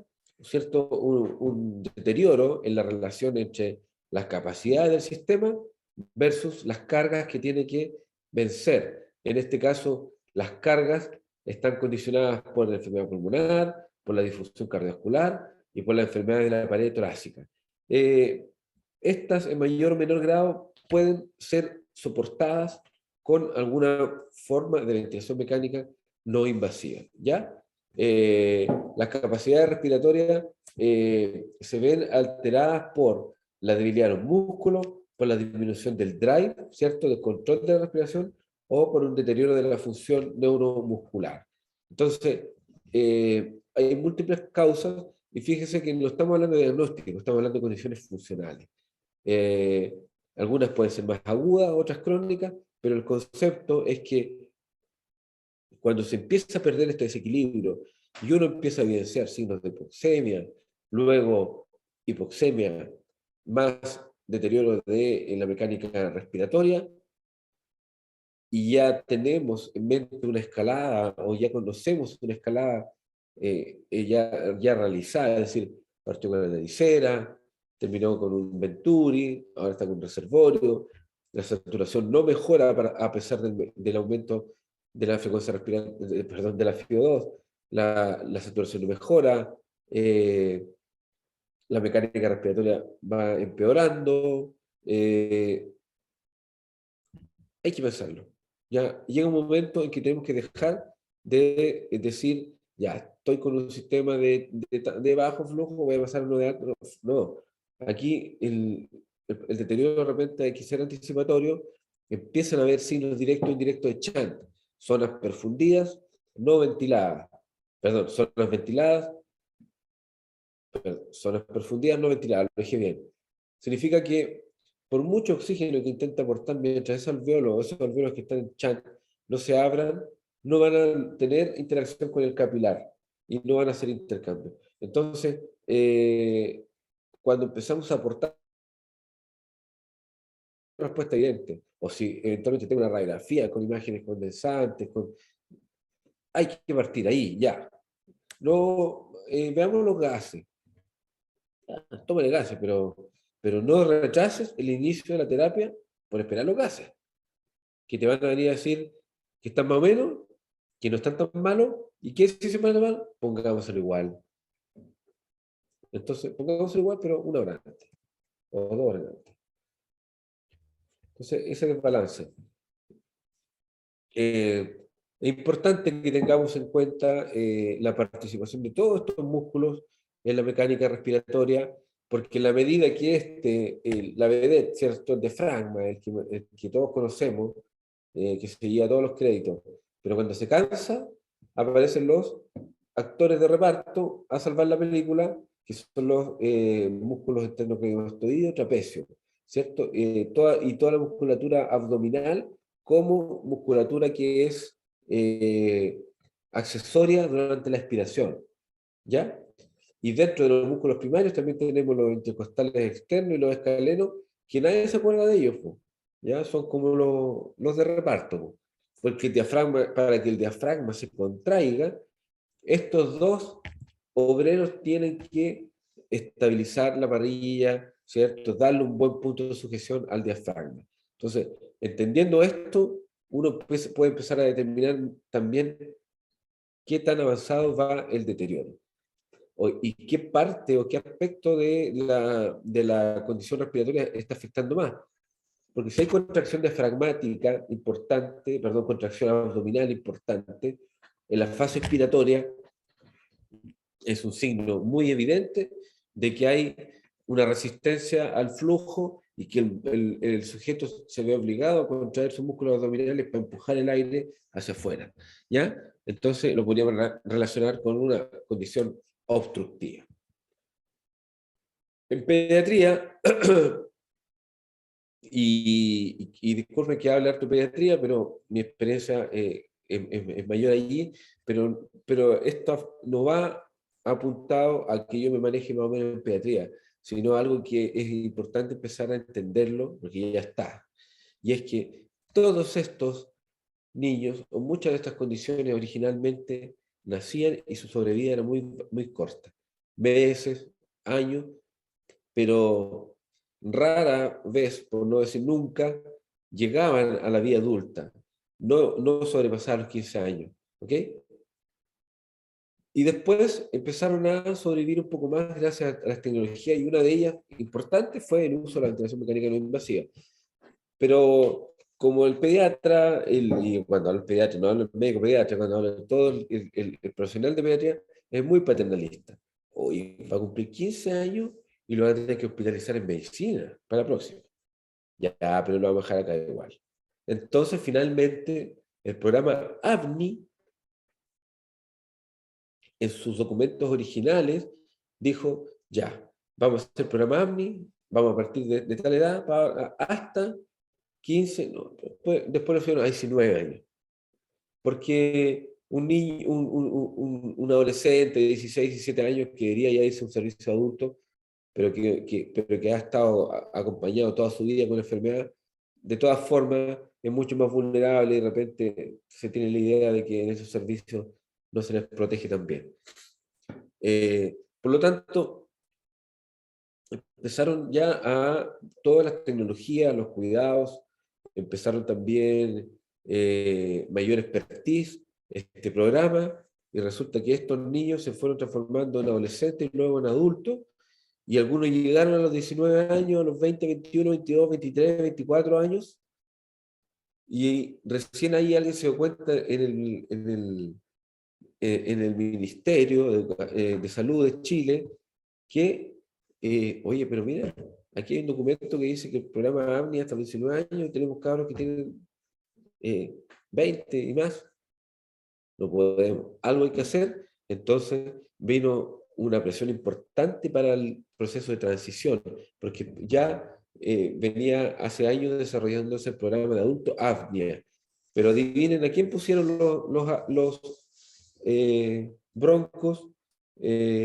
como crónicos en su programa, los de adultos, al EPOC, ¿cierto? A la fibrosis pulmonar, a las enfermedades que habitualmente ellos manejaban dentro del contexto crónico. Entonces, progresivamente, y estamos viviendo esa transición, le empezaron a llegar el nuevo crónico, fibrosis quística, que la expectativa de vida en Chile hace unos años atrás no eran más de 18 años, los neuromusculares, que ventilamos mucho en el programa AMNI, ellos, la expectativa de vida, la sobrevida aumentó mucho, y entonces hoy día hay un tremendo desafío para los equipos de adultos, que es asumir esto, asumirlo, ampliar la mirada, y también acá un mensaje para aquellos que no trabajan en hospitales y que trabajan en atención primaria. Estos pacientes con traqueostomía, con gastrostomía, con ventiladores, con deformidad de la caja torácica, cuando tienen una condición grave, claro que tienen que ir al hospital, pero cuando llegan al hospital aumentan 3 veces su riesgo respecto a un adulto, en mortalidad, en estadía, en sobreinfección, en costos. Y por otro lado, cuando van al CESFAM, muchas veces, no, esto es del hospital, porque tiene esta cosita acá, no, yo no me meto. Entonces, hay que entender que esta es la nueva realidad. Estos son los niños, y cuando están en su condición basal estable, ojalá que llegue al nivel primario, se les resuelvan sus problemas, y ojalá que eventualmente sus problemas sean resueltos por la familia en la casa, por eso les estamos llevando tecnología. ¿Ok? Entonces, hay que asumirlos, porque eh, es un cambio epidemiológico, es una nueva realidad epidemiológica, que no es algo antojadizo ni transitorio, sino que va a seguir manteniéndose. La ventilación mecánica no invasiva actúa a través de distintas formas. Se dice que mejora la oxigenación, al restaurar la capacidad residual funcional y la insuflación pulmonar, mientras minimiza el trabajo respiratorio. Mejora la ventilación alveolar, aumentando la eliminación del CO2. Esos son los modos binivelados, ¿ok? Esto se le puede atribuir al CPAP, pero para que ocurra esto ya tenemos que hablar con un modo con 2 niveles de presión, es decir, que mejore el volumen corriente y por ende el volumen minuto, de esa forma el barrido CO2, de lo contrario no vamos a lograr. Y la ventilación efectiva al mejorar la relación BQ. Acá tenemos algunos ejemplos de adultos, en donde, para reforzar la importancia de la mecánica respiratoria y saber identificar patrones claramente alterados, patrones paradojales con uso de musculatura accesoria, y en donde debemos plantearnos, ¿se beneficiará, no se beneficiará? Y también tenemos que ser capaces de decir, ¿será el momento o ya se me pasó? Aquí tenemos un paciente con la respiración un poco labio fruncido, ¿cierto? Este es el hepótico caquéctico enflaquecido, clásico, que si llegamos a tiempo se pueden beneficiar con la ventilación invasiva. En adultos las recomendaciones están fuertemente en EPOC, es decir, la terapia de elección para un EPOC hoy día es evitar la intubación y colocar no invasivo. En edema pulmonar cardiogénico también se le pone un CPAP como de 6 centímetros de agua, y eso ayuda a revertir este edema que es de causa cardiogénica al tener una acción directa del CPAP sobre la función cardíaca. En asma hay que tener consideraciones y cuidado, porque para que un asmático llegue a esta condición de pH y PCO alterado, tiene que estar realmente complicado. Así que hay que tener cuidado. Se pueden hacer pruebas, pero hay que ser súper cauto. Se va a hablar más en detalle del tiempo de evaluación. Entonces, además, en la actualidad en nuestro país, para que un asmático llegue a una falla respiratoria así de severa, es que debe tener mala adherencia al tratamiento, no usa los fármacos, es una asma severa, o una combinación de todos ellos, que finalmente es un mal paciente, o, como decimos por ahí, un mal paño, ¿cierto? En niños, identificar patrones paradojales, ¿cierto? Dificultad respiratoria evidente, hipotonía, etcétera, signos que hablan de que el paciente está entregado, gastando sus últimos ATP para respirar. En pediatría hay un poco de literatura en todo, pero ninguna es una literatura tan potente, excepto en SAOS, en neuromusculares, ¿ok? Hay evidencia y hay experiencia en fibrosis quística, el síndrome de distrés respiratorio agudo, las guías, el consenso de distrés respiratorio menciona el uso de CPAP a través de una máscara. CPAP, no hay, ni siquiera hablan de B-Level. En Chile somos pocos usuarios del CPAP para la fase aguda. Tendemos a pensar que todo se soluciona preferentemente con BiPAP, pero acá la recomendación de este documento es partir con una máscara de CPAP a 5 centímetros de agua y evaluar cuando hay un patrón de distrés respiratorio no todavía estratificado o calificado porque es solamente en la impresión radiológica. Pero en general, nosotros tenemos experiencia en bronquiolitis aguda bastante, en los lactantes que llegan con bronquiolitis, un porcentaje cercano al 80% logramos rescatarlo con ventilación mecánica no invasiva.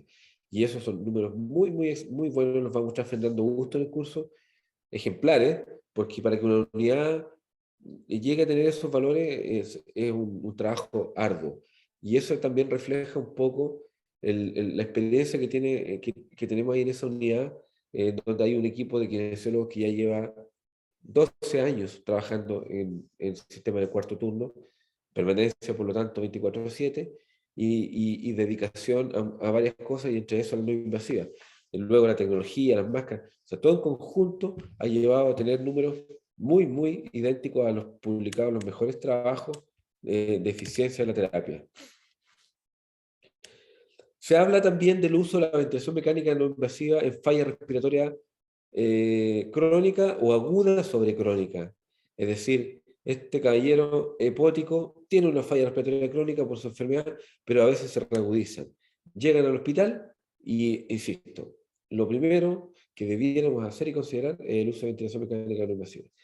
Aquí mi amigo me está enseñando él me dice, esto me lo enseñó su colega. Dele, a ver. Respiración con los labios fruncidos.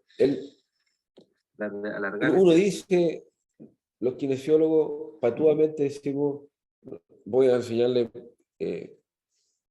respiración con labios fruncidos. Resulta que ellos nos enseñan a nosotros la respiración con labios fruncidos. Solamente que nosotros le pusimos el contexto técnico, que lo que está haciendo finalmente al respirar con los labios fruncidos es prolongar la exhalación, generar una presión, una resistencia exhalatoria, lo que se traduce en una presión positiva, que nos permite que la vía aérea se mantenga abierta por un tiempo mayor para permitir el vaciado y revertir la eventual hiperinsuflación.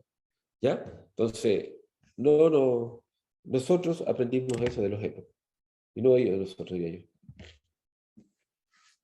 En crónicos, ¿qué es lo que se dice?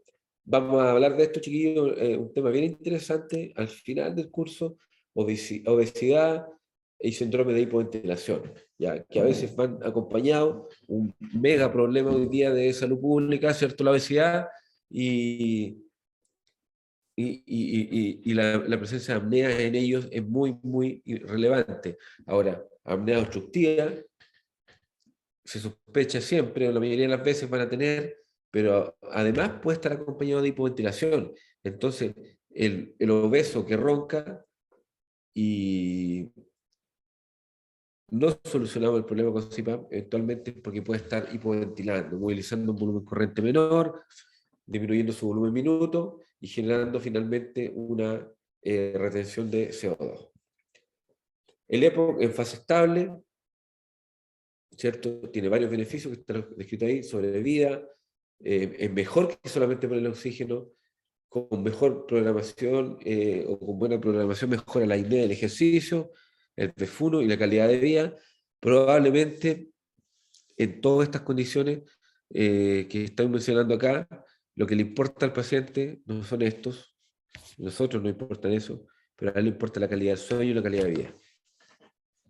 Y entonces, si ustedes están pensando hacer un trabajo de investigación, o si quieren en su unidad, en sus trabajos, implementar algo, no se olviden nunca del impacto que tiene esto para el paciente, porque uno quiere ver los gases, la radiografía, el score, pero puede ser que el paciente no esté sintiendo ningún beneficio, o que los grandes resultados favorables estén ahí y no los otros datos que estoy registrando.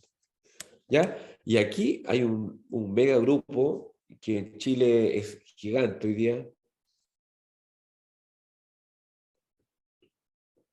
Las enfermedades neuromusculares, dentro de ellas la enfermedad neuromuscular de Duchenne, que es la más frecuente, son uno de los candidatos más importantes para el programa AMNI y en los cuales se ha logrado un impacto que yo creo que ni en los mejores, en los más optimistas, se pensó que iba a ser tan favorable como ha sido, porque había grandes expectativas, pero las expectativas se han superado y la verdad es que a pesar de las posibles deficiencias que pueda tener el programa, ¿cierto? Dificultades de presupuesto, administrativa, lo que sea, eh, la terapia es tan favorable para los pacientes que uno lo haga bien o no tan bien, o el equipo sea experimentado o no tan experimentado, en general andan muy bien. Ahora, ¿cuál es el rol del profesional ahí? Trabajar en la herencia, anticiparse, partir, porque un Duchenne que debuta habitualmente a los 8 o 10 años de vida, o lo diagnostican un poco antes, algunos un poquito o por ahí, porque no traían, estos niños para muchos son sanos los primeros años de vida, o aparentemente sanos en el fondo, el diagnóstico no se hace inmediatamente, se empiezan a relatar problemas motores, las primeras caídas, tropiezos, descoordinación y dificultad en las clases de educación física, ¿ya?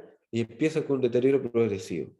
Y está demostrado que el día que cae en la silla de ruedas, la función pulmonar se va a pique. Entonces yo, antes de que lleguemos a ese evento inevitable que es el paso silla de ruedas, debiéramos tener avanzado varias cosas. Y nosotros partíamos, yo trabajé harto años en el programa AMNI, y lo que hacíamos era ponerle el BIPAP cuando todavía ni siquiera lo necesitaba. De hecho, no lo agradecían nada, o pataleaban, pero no importa. Como hacíamos seguimiento, veíamos que lo usaba 1 horita, 2 horas en la noche, no importa, no importa cuando ya el paciente, el día o los días que empieza a sentir las primeras, probablemente faltas de aire, inmediatamente empieza también a sentir o agradecer esta terapia con la que hace rato viene peleando. Entonces, cuando ya estamos con la condición instaurada de deterioro neuromuscular o con deterioro respiratorio producto de enfermedad neuromuscular, nosotros ya tenemos un terreno ganado. Implementamos la terapia, sabemos qué máscara usar, la mamá sabe instalarla, ganamos harto tiempo en todas las cosas operativas que son las complejas. Entonces, y además incorporamos, porque el curso no es de rehabilitación, ¿cierto? Este es un curso de ventilación mecánica no invasiva, pero les vamos igual a mencionar las cosas importantes que fortalecen la terapia, y en el caso del paciente crónico domiciliario, el uso de válvulas de entrenamiento, el uso de técnicas de air stacking y otras técnicas de cuidado y mantención son tanto más relevantes que la terapia con ventilación no invasiva en sí, porque por sí solo no lo logra. Los pacientes requieren cuidados y tenemos que ser capaces de entregarlo. Y sabiendo las dificultades de recursos que tenemos y de acceso, etcétera, tenemos que entregarle herramientas a los cuidadores, a la familia. Aquí no podemos quedarnos nosotros con el conocimiento. Claramente no le voy a ir a explicar los fundamentos, pero ciertas técnicas, ciertas cosas que le permitan resolver lo cotidiano que ellos pueden tener. ¿Ya? Eso es bien importante. Esta señorita de acá, miren, este video es bien antiguo, pero incluso refuerza un poco lo que estoy diciendo. La evaluación clínica como el aspecto más relevante para sospecha, para inicio, incluso aquí no estamos hablando de un agudo, estamos hablando de una condición crónica. Lo voy a subir un poquito el volumen. La Alicia la pusimos a dormir, 5 años, pesaba 50 kilos, obesa. Mira, escuchen.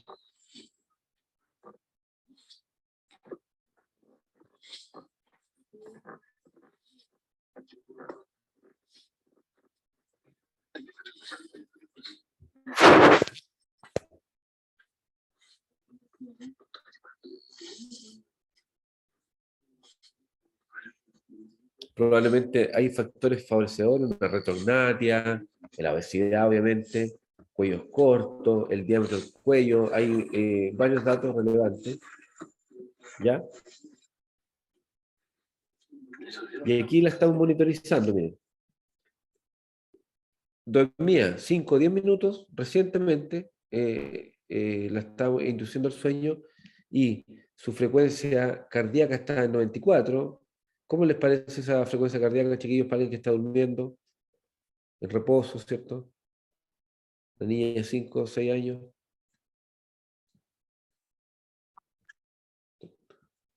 Estoy solo, parece. Vamos soltándolo. 94 frecuencia cardíaca, alta, dicen, alta, perfecto. ¿Y la saturación de 93? Baja, perfecto, exacto. Entonces, el sueño es una condición reparatoria. El sueño tiene una arquitectura. Vamos a hablar un poco de ello, o bastante de ello, me toca a mí también. Seguramente vamos a volver a analizar el video. Ya, pero entonces vemos que hay una condición alterada en los primeros minutos del sueño. ¿Qué pasará cuando intenta caer en sueño profundo? Estas condiciones empeoran. La saturación baja y la cardíaca tiende a aumentar porque el esfuerzo por intentar vencer las eventuales apneas va a ser importante. Entonces, nosotros no teníamos nada más que este es un muy buen saturómetro, marca máximo, pero no teníamos más que eso, más nuestra clínica, no teníamos estudios del sueño, era muy difícil conseguirlo en aquella época, hoy día los tenemos, pero vean lo que hicimos, miren, perdón, This video perdón. Ya podemos ver normalización, bajaron 20 puntos la frecuencia cardíaca y subieron o se normalizaron la saturación de oxígeno. ¿Qué es lo que hicimos? Un ensayo de CPAP domiciliario.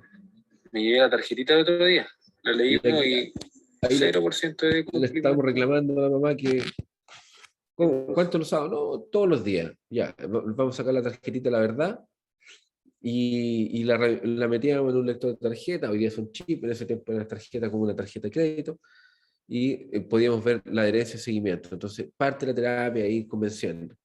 Anecdóticamente les puedo contar que les dimos toda una charla de alimentación saludable y nos esperábamos, ¿cierto? Y resulta que cuando terminamos de eso, bueno, le colocamos 6 centímetros de agua y vimos esa corrección, ¿ya? Entonces, fue una forma clínica de partir. Y después, en la educación alimentaria, comprende, sí, todo claro, tío, y nos vamos, nos estamos yendo, y dice, tío, ¿no se quiere comer un heladito? Y abre el refrigerador arriba y lo tenía lleno de helados, de azúcar, de los más, con más calorías probablemente, y era el estímulo que tenía para su hija. Entonces, también, en cierto contexto, el manejar eso es relevante. ¿Sí? Nosotros tenemos que tratar de entregar medidas de autocuidado. A mí, yo trabajo harto en terapia del sueño con adultos y me dicen, ¿me voy a mejorar? No, probablemente no, esto es de por vida. Pero puede hacerle la pelea, sí, baje de peso, reduzca el diámetro del cuello, haga ejercicio, normalice el ciclo del sueño, saque la tele de la pieza, bla, bla, bla, ya, no le ponga tanto, cosas por el estilo. This Entonces, video aquí vemos qué es lo que hace el CPAP en vía aérea alta y en vía aérea baja.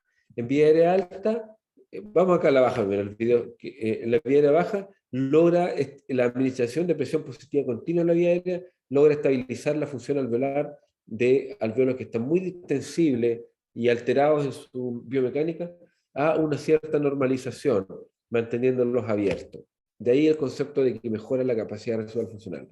Y en la vía aérea alta, la entrega de presión positiva a través de una máscara nasal va a tener un efecto inmediato, directo, sobre las estructuras blandas o semi-rígidas que pueden haber en esta zona, generando una especie de puntal, ¿ok?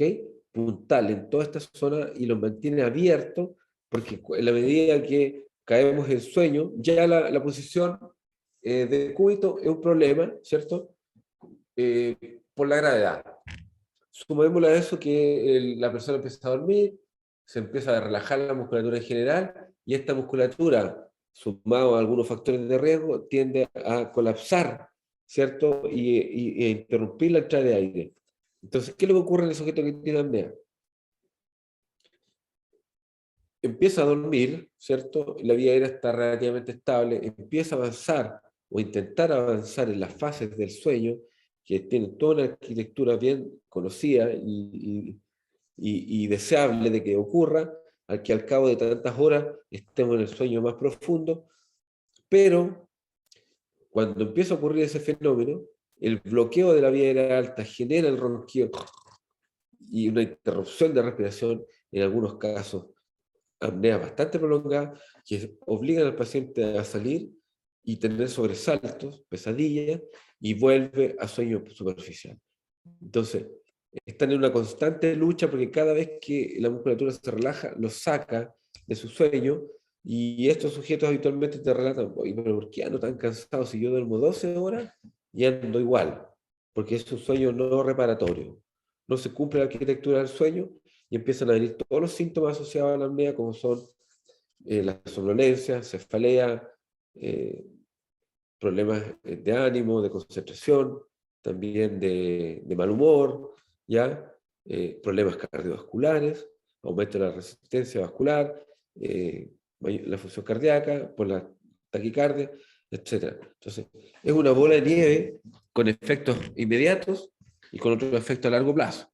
Entonces, parte del manejo nuestro tiene que ser también orientar y prevenir de una manera mucho más integral. Acá, conceptos neuromusculares en pediatría. Esta pequeñita tenía una enfermedad, una de las atrofias espinales, tipo 2 o 3, no recuerdo bien. Tiene una condición tremendamente hipotónica. Fíjense el lipodesarrollo que tiene la caja torácica, en los bracitos, porque recuerden que las teorías de desarrollo de la estructura ósea hablan de la tracción muscular, tiene un efecto importante sobre las trabéculas del hueso, la tensión, y genera crecimiento. Entonces, en la medida que no hay acción muscular, se genera este hipodesarrollo. Y del punto de vista respiratorio, ¿dónde está el problema acá? Es que esta cajita torácica se queda pequeñita y parece que tuviera un tremendo abdomen. La verdad es que el abdomen está normal y lo que está disminuido el tamaño de la caja torácica tiene esta forma, y vean que es tan flexible por no haber mucho tono que cuando hay contracción del diafragma hay un patrón como para ojal, y eso se traduce en una muy mala ventilación.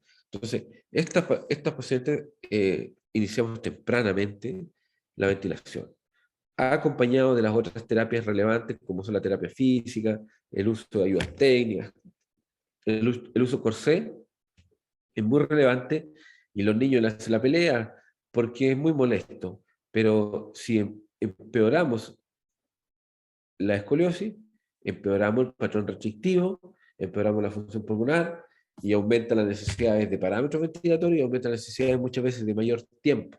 ¿Ok? Y acá está Mitchell, un gran amigo que hemos tenido en el programa. Hoy día ya tiene 20 y tantos años, lo ventilamos desde los 13, 14 y bastante bien para la condición que tiene.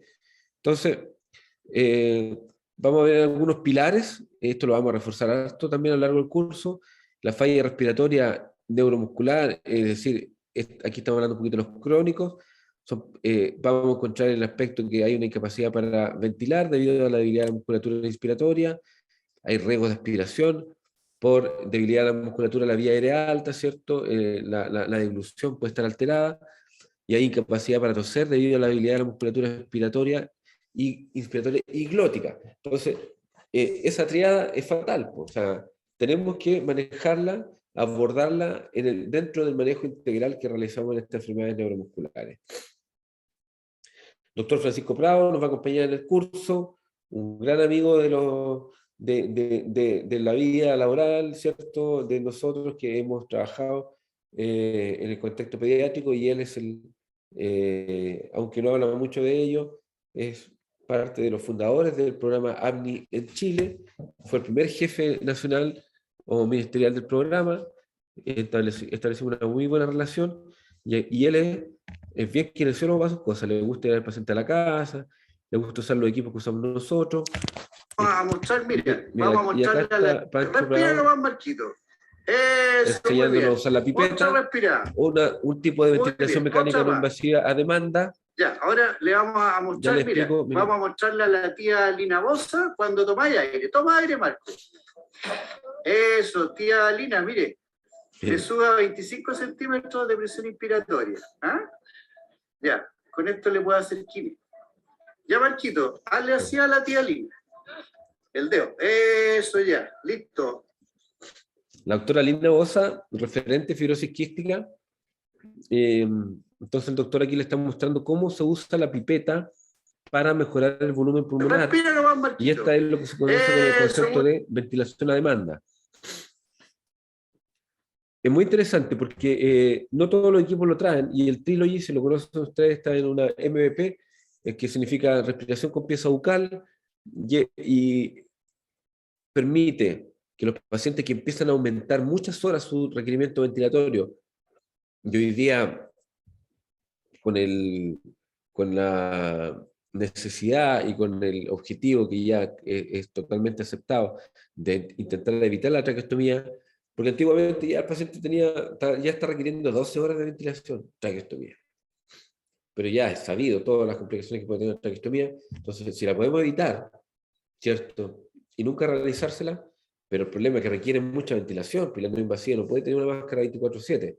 Entonces, en la noche se ventilan de la manera tradicional y en el día andan en su silla de ruedas. Los que generalmente esos pacientes andan en silla de ruedas ya están con un ventilador con batería que tenga la función, tienen como un articulado, como un brazo de micrófono, digamos, articulado, y aquí viene la pieza bucal.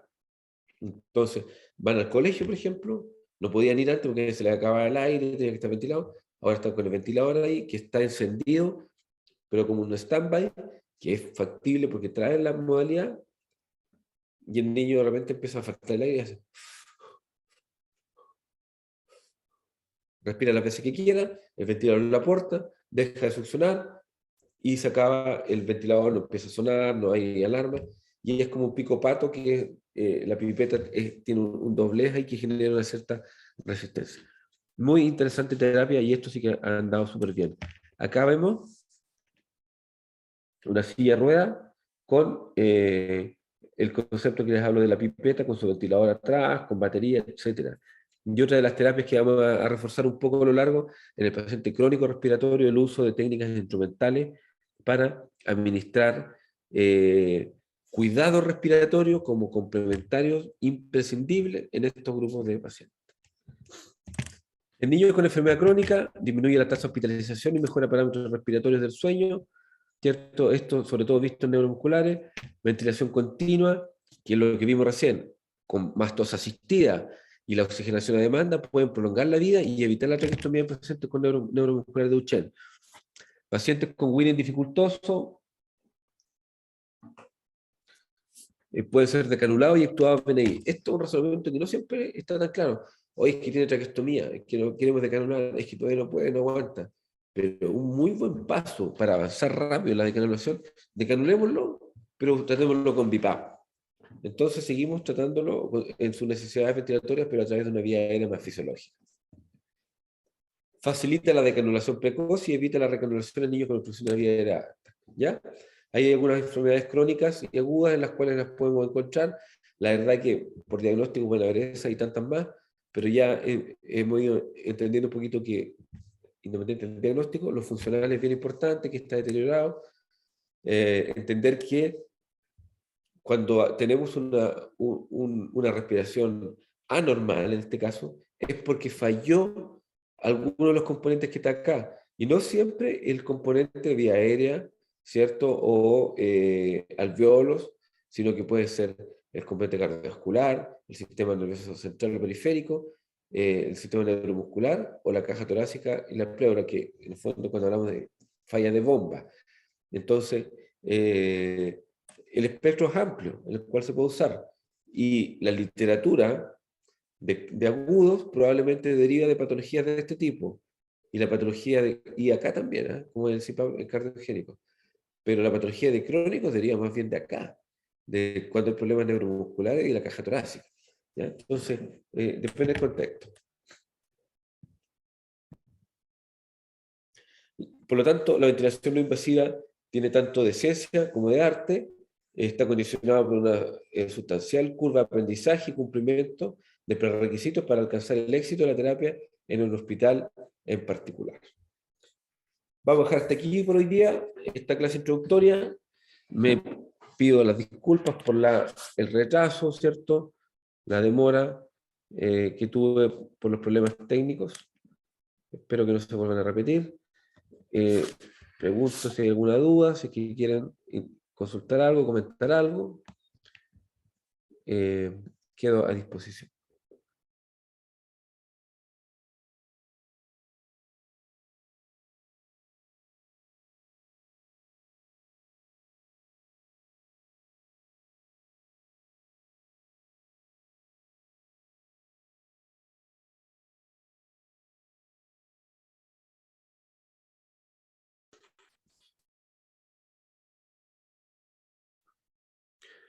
Sí, bueno, y es una introducción, así que es algo más light, es un poquito general, quizá un poco etéreo en el enfoque, pero es para dar una pincelada de lo que vamos a ver a lo largo del curso.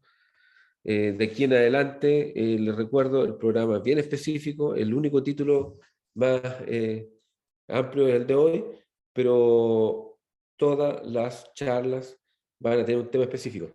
Entonces, lo que les quiero encargar también ahí es que intenten concentrar sus preguntas en el tema que se va a estar hablando, porque los otros temas los vamos a tocar cuando corresponda, y así podemos profundizar la discusión y vamos dejando cerradito un tema para ir pasando al otro.